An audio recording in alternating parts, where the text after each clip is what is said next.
इंद्रजित सावंत धमकी प्रकरणी कोल्हापुरातील महाविकास आघाडीच्या कार्यकर्त्यांनी पालकमंत्री प्रकाश आंबेडकरांची भेट घेतली। प्रशांत कोरोटकर संदर्भात माहितीच्या नेत्यांनी भूमिका स्पष्ट करण्याची मागणी।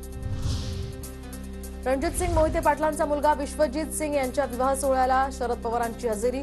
दरम्यान शरद पवारांनी नवदाम्पत्याला दिले शुभाशीर्वाद। तर विवाह सोहळ्याला जयंत पाटील, पृथ्वीराज चव्हाण, विश्वजित कदम, हर्षवर्धन पाटील देखील उपस्थित होते। बेताल वक्तव्य करणाऱ्या अबू आझमी यांच्यावर गुन्हा दाखल करा, सोलापूरचे भाजप जिल्हा उपाध्यक्ष शशिकांत पवार यांची मागणी। मध्य आणि पश्चिम रेल्वे मार्गावर आज मेगा ब्लॉक, तर माटुंगा ते मुलुंड दरम्यान लोकल धीम्या मार्गावर वळवण्यात येणार। कसारा स्थानकात आजही ब्लॉक, उड्डाणपुलाची तुळई उभारण्यासाठी विशेष वाहतुकीचा ब्लॉक। मध्य रेल्वेच्या वेळापत्रकावर याचा काही अंशी परिणाम होणार।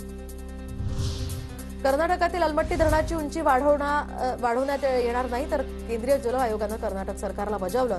उंची वाढवण्यासाठी कोणतीही परवानगी नसल्याची दिली माहिती। नागपूर महापालिकेकडनं फायर ऑडिट न झालेल्या 1678 आस्थापनांना नोटीस, तर उन्हाळ्याच्या दिवसामध्ये आग लागण्याच्या घटनांमध्ये होणाऱ्या वाढीमुळे लक्ष केंद्रित नियमांचं उल्लंघन करणाऱ्यांवर आता कारवाईचा इशारा। 6 वर्षात नागपूर मेट्रोतनं 9 कोटी प्रवाशांचा प्रवास, तर प्रवाशांच्या सुविधांसाठी आता नागपूर मेट्रोकडून नवनवे उपक्रम।